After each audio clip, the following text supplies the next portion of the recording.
Whether it's afternoon tea or brunch, knowing the basics of throwing a tea party are important. Kathleen Harvey Harshberger is the author of Etiquette Still Matters, and she is the perfect person to teach us how to host a proper tea party.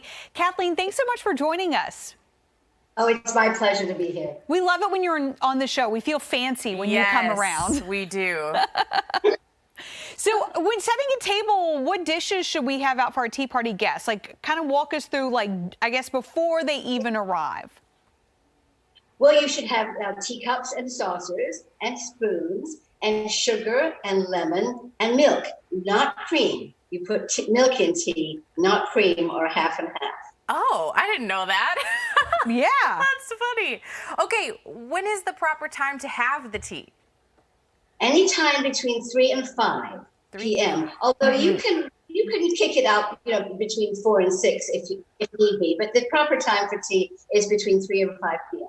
Yeah, I heard somewhere that was that's like an afternoon pick me up. You know what I'm saying? Like, because I like to have afternoon coffee. Bridget knows that around 4 o'clock. But it's like an afternoon pick me up where people would before dinner, get a little caffeine. That's right. The Duchess of Marlborough, many centuries ago in England, found that she was having fainting spells in the afternoon. So she had tea and bread and butter and cake. And that started afternoon tea. Oh, wow. Okay, let's get in on the cake, too. That sounds great. That will pick you up for sure. Yeah. So is there like a specific tea that we should always serve? Because, I mean, really the possibilities are endless. You have like green tea and, black tea. I mean, all of these different kinds of herbal. Is there something that we should, really have and go to for afternoon tea? Well, afternoon tea really should be a black tea. Although if you look behind me, high up, there's a series of teapots because I love to give afternoon teas. So I usually have 3 or 4 different types of teas: oolong, black tea, English tea, green tea, and sometimes, a raspberry tea. So I do 3 or 4 different types of tea. And guests can choose. And we have just a couple of, cups and saucers in front of us. We have a blood orange tea bag here.